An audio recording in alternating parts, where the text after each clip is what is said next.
Chapter 199 to 201. Cling, Clang. In Alabasta, 320 meters under the royal palace, an underground chamber existed. Currently, hundreds of people wearing lab coats, along with thousands of people with collars around their necks, clearly slaves, were working on a huge clump of metal. The slaves were hammering different parts of the metal chunk, so the whole place was filled with sounds of metal clattering each other. Though calling it a metal chunk wouldn't be quite right, as it was a futuristic machine in the form of a giant earthworm. Around the pointy head of the earthworm, Vivi and Amon were standing side by side. Amon Pov. We are currently underground, under Alabasta. Remember the poneglyph in Alabasta and how it was under the ground? Turns out there is another floor under that floor a few hundred meters below. How did I find this? The poneglyph above had the information written on it that Robin read for me. It seems she lied to Crocodile in canon, smart girl. Either way, in this floor, Pluton, the literal ancient weapon, is present.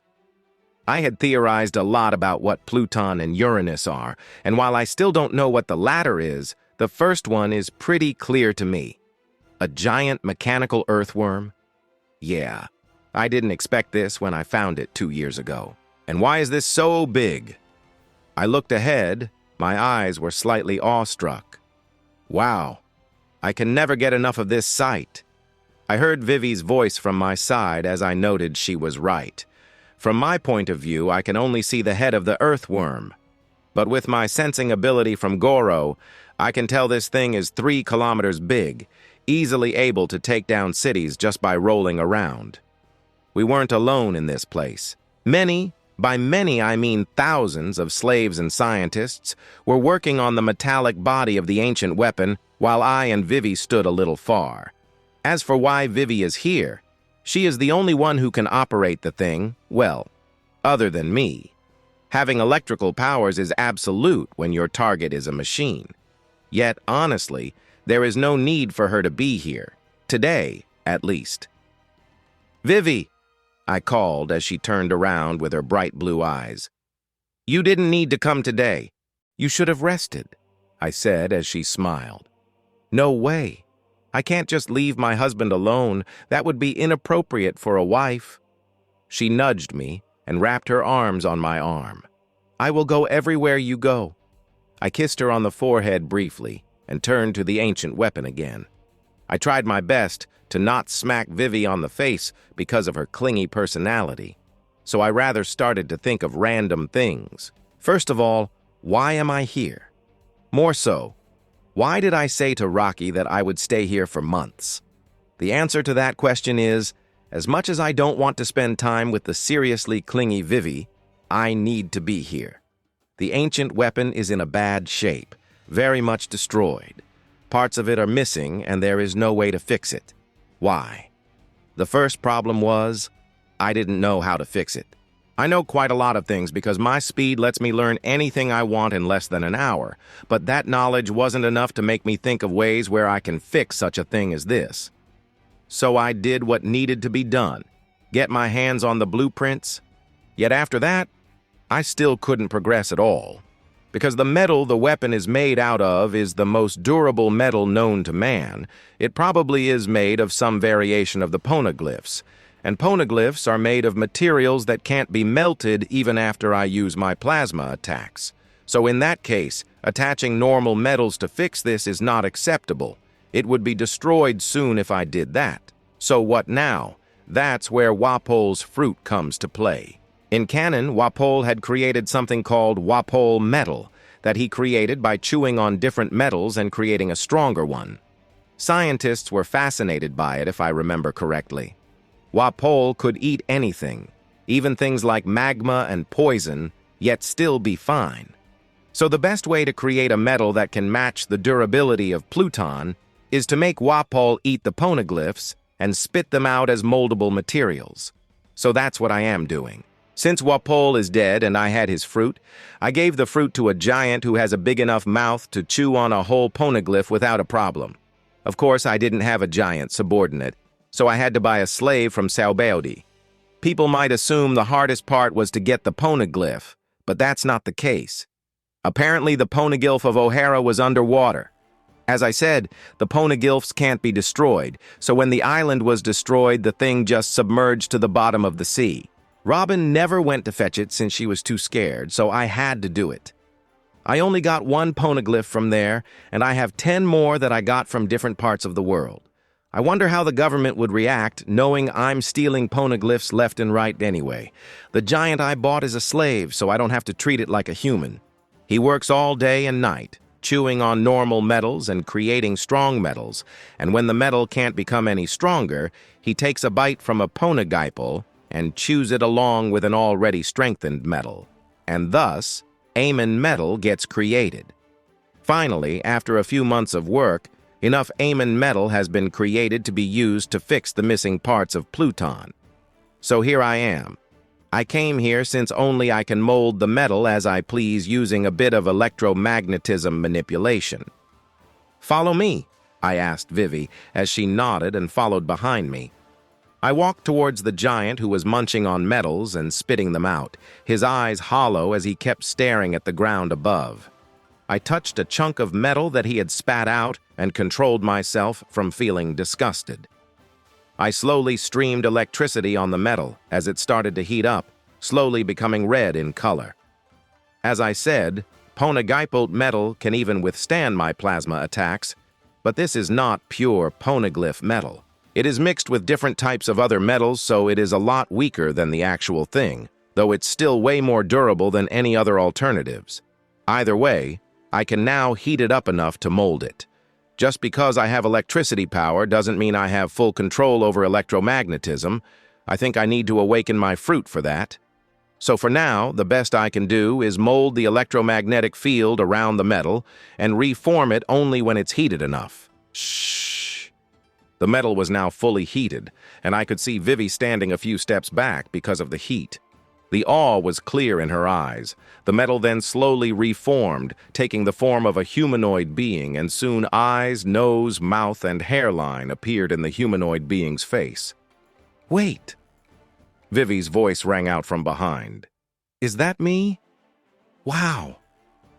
I chuckled softly as I started forming the torso of the metal. Soon, breasts matching the size of Vivi appeared in the body as I noticed many people looking this way. Vivi's face reddened as she yelled, "Hey, stop! What are you doing? People are watching!" I chuckled and again reformed the metal. The metal became almost liquid and fell on the floor as Vivi released a relieved sigh. All right, the teasing aside, this works. The metal is weak enough for me to barely control, but strong enough to match Pluton's durability. I then turned to Vivi. "Princess, you should return now.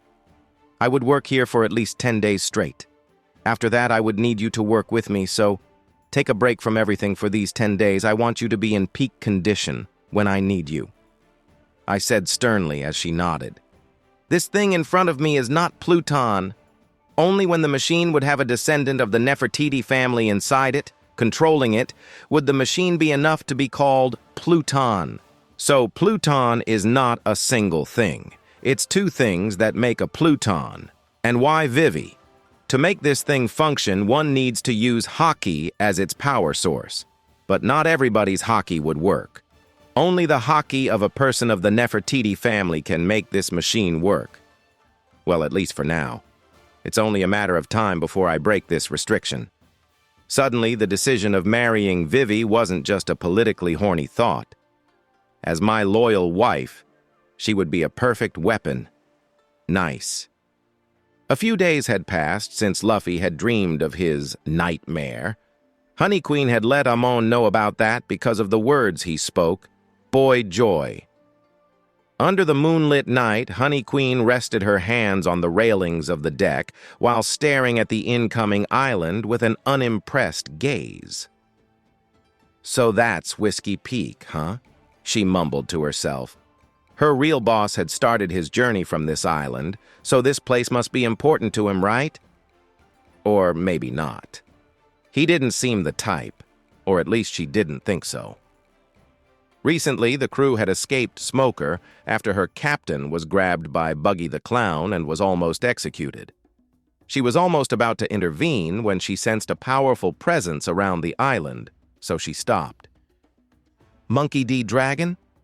How did he suddenly appear on the island? Honey Queen's observation. Haki was pretty strong. She was taught by Amon himself, after all. So there was no way to fool it. So the only conclusion was that Dragon had teleported in that area. Sip. Honey Queen took a sip from her glass of orange juice and shrugged. None of my business. Boss would figure it out somehow. Honey Queen stretched her arms. Yawn! And suddenly she sensed something on the sea just a few meters ahead of her. She had already sensed the thing before, but had mistaken that presence as some fish before. But it seems it was... a human? Really? She looked ahead where a blonde head was moving her hands all around the water but unable to swim. A devil fruit user? No. They won't be able to move so much in the water, so... Honey Queen narrowed her eyes. Why is there a person who can't swim in the Grand Line? What the fuck? She looked back at the empty deck behind her and shook her head. It was nighttime. Everyone was sleeping. But she can't just bring a person on the ship without the captain's permission, or she might blow her cover. Normally, she would just ignore this. She has seen a lot of people die, and killed some with her own hands, so ignoring this won't be such a huge deal for her. But her boss had ordered her something. If you come into contact with anything strange while with the Straw Hats, grab it. Who knows what type of lucky charm you'd get. So, she took a deep breath and looked at the cabin of the ship. Oi, Captain! A huge boar is running on the water. It looks meaty. Immediately, a stretchy fist came banging through the door as a sleepy Luffy came into her sight. Did you say meat? This can't be happening. Sengoku clenched his fist as he listened to the Denden Mushi kept on the table. I am really sorry, sir. I should have been careful. If not for me getting lost in the talk with my wife, then things would have been... Enough!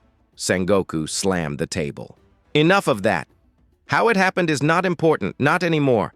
I want my daughter back, that's all. You have 3 days, I want to hear her voice by then. If not... His voice darkened. I won't be calm. Kacha. He cut the call and slumped his back. A weak voice left his lips.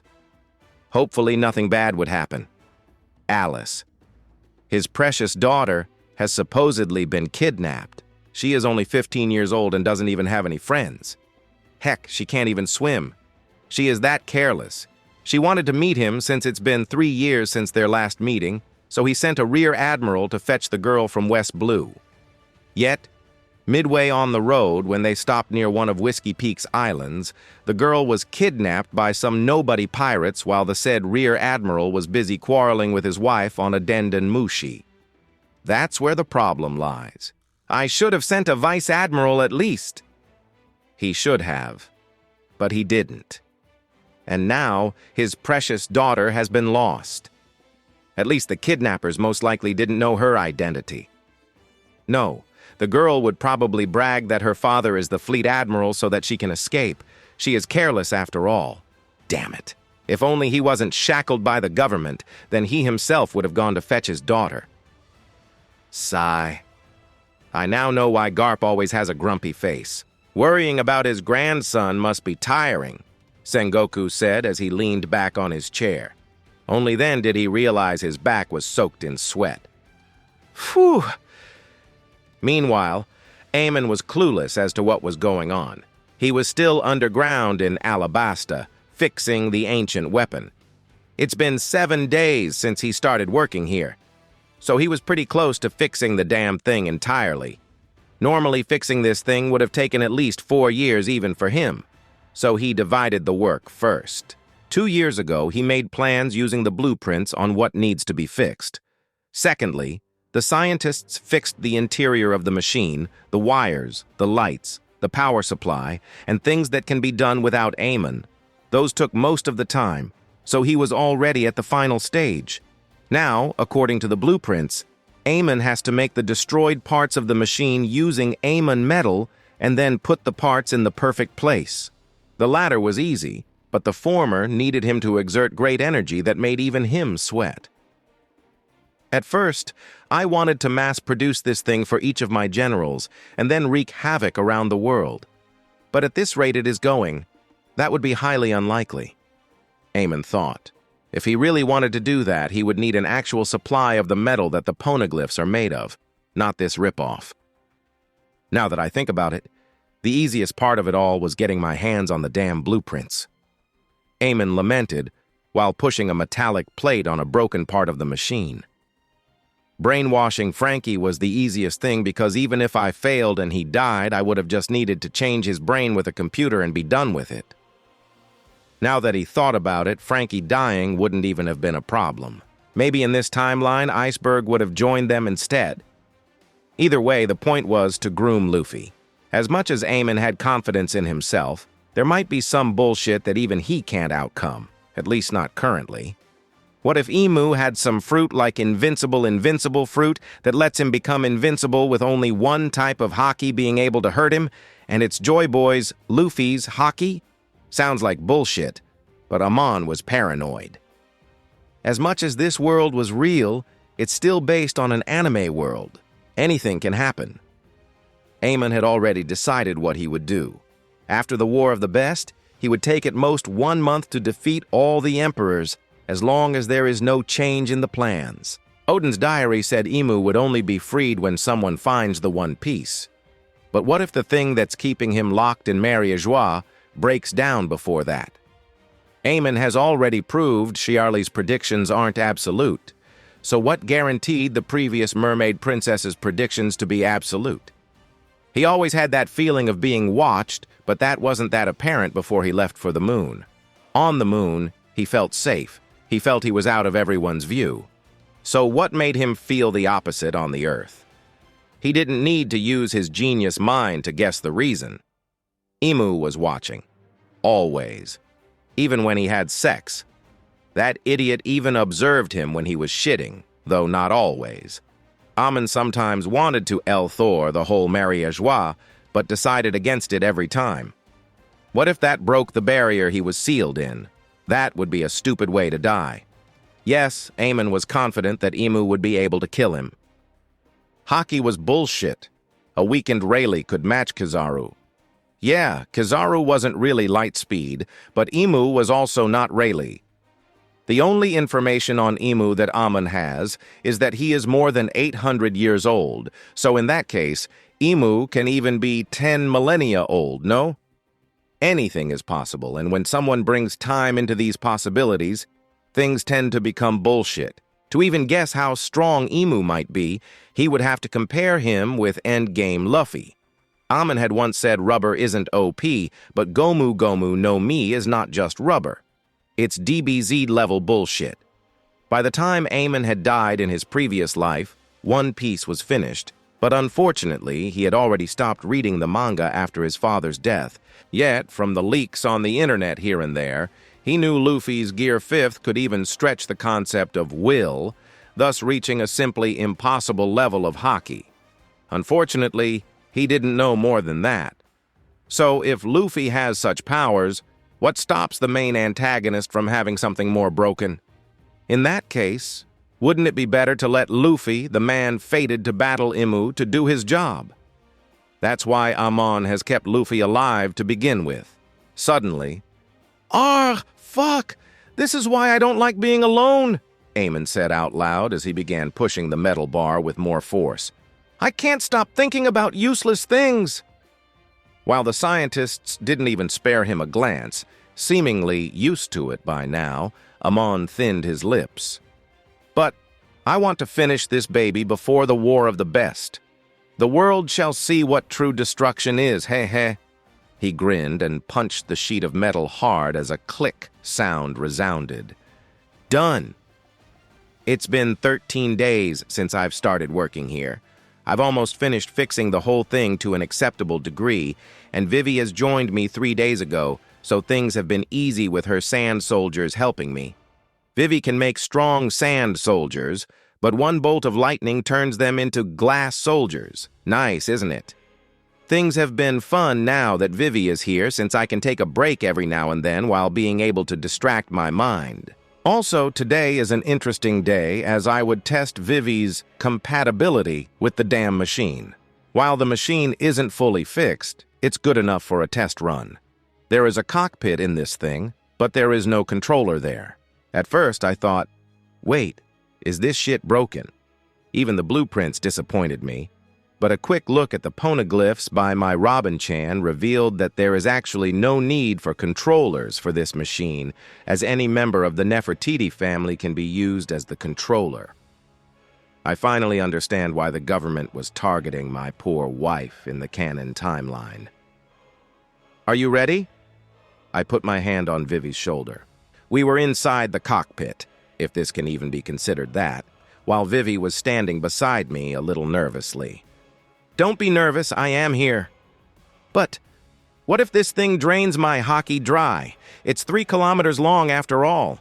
Would I be able to stop midway? Vivi asked, a little scared.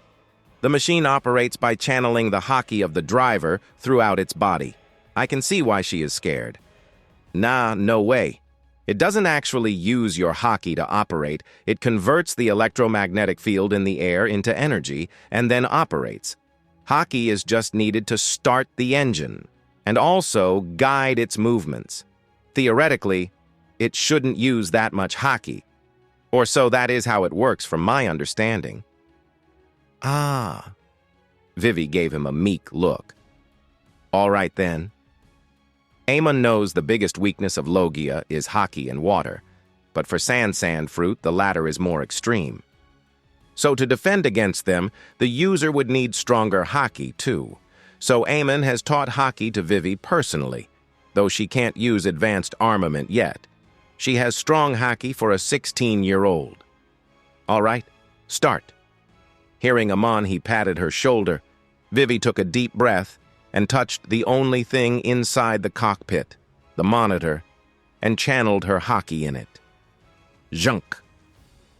For the first time in 800 years, the ancient weapon, Pluton, shook as energy rushed throughout its body.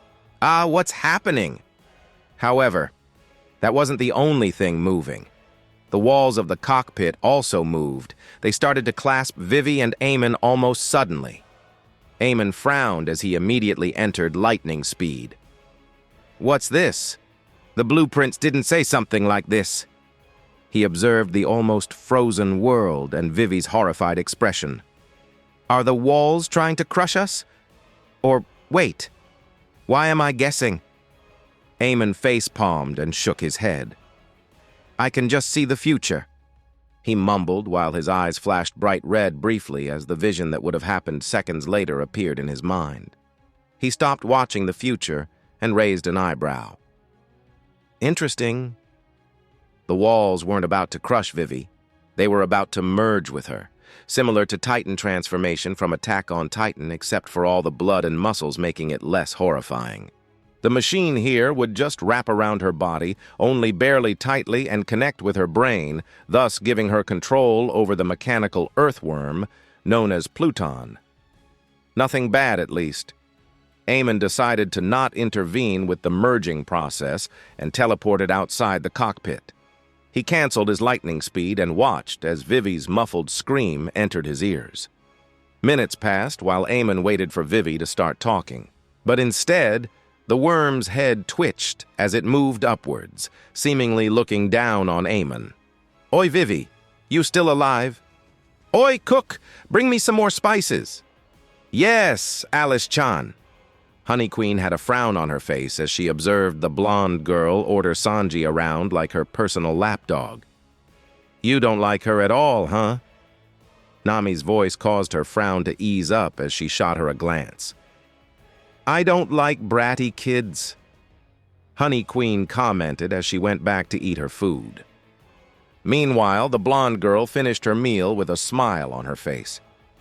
You're lucky that you have such a good cook, you shitty pirates. Or I would have asked my father to blow you all up in the sea. Moo ha ha ha. The blonde girl crackled up. He is very strong. Even your captain won't be able to fight him. Luffy, hearing this, laughed as well. I would like to see him try. Actually, I would kick his ass for leaving his daughter in the sea either way. Honey Queen was irritated. She barely finished her food and went on the other side of the ship and rested her hands on the railing.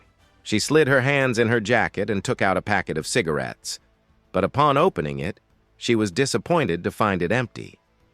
She flicked the packet in the sea with a more irritated look on her face as another pair of hands fell on the railing of the ship. "Is there anything bothering you, Honey-chan?" Sanji asked as he looked at her with a concerned look on his face. "Oh, how nice of him. Ugh." Honey Queen internally rolled her eyes, but managed a fake smile and slid her hand inside his jacket, catching Sanji off guard as a blush appeared on his face. Wait, I am not ready for the—" Honey Queen took out a packet of cigarettes from Sanji's coat and looked at him with a casual smile. "Ready? What are you talking about?" Sanji froze in his spot as Honey Queen lit up the cigarette with a lighter. This is not really my type, but I guess I have to be satisfied with it till I get my hands on the usual." Honey Queen commented as Sanji regained the color of his face. "You know, a woman shouldn't smoke." Honey Queen grinned with the cigarette between her teeth. "Oh, sorry, but I do what I want," she replied.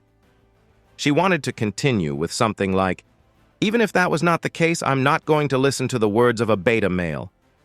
But she managed to hold herself back, albeit barely.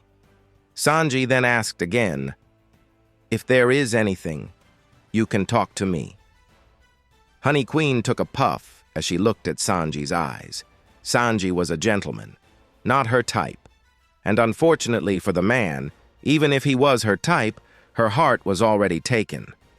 Amon called it the Beauty and the Beast effect or something. Honey Queen didn't care. "Sanji," Honey Queen just smiled. "I just need some alone time. I am fine. Thanks for worrying. Now can you please leave me alone for a while?" Sanji nodded after a slight hesitation and walked away. Honey Queen then locked her eyes with the endless horizon. What irritated her was the girl named Alice. But she wasn't the lone cause. It was Amon, too. The girl Alice kept bragging about being the daughter of the Marine Fleet Admiral. Honey Queen wouldn't have believed her if not for the necklace on her neck. It had a photo of Sengoku with her. Honey Queen was literally barely holding back from crying.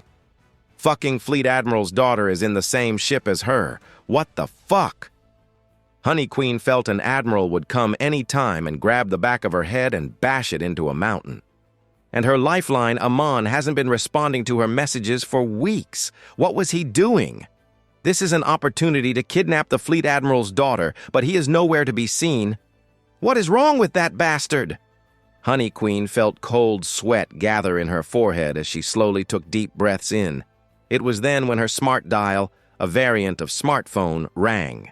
The familiar face of Amon almost caused her to curse out loud as she finally felt her forehead warm up. "Kacha!" "Yo, it's been a while." Honey Queen groaned as she looked around to see if anybody was hearing or not. "Can I punch you in the face the next time we meet?" "Not unless you want me to bash your head into a mountain,"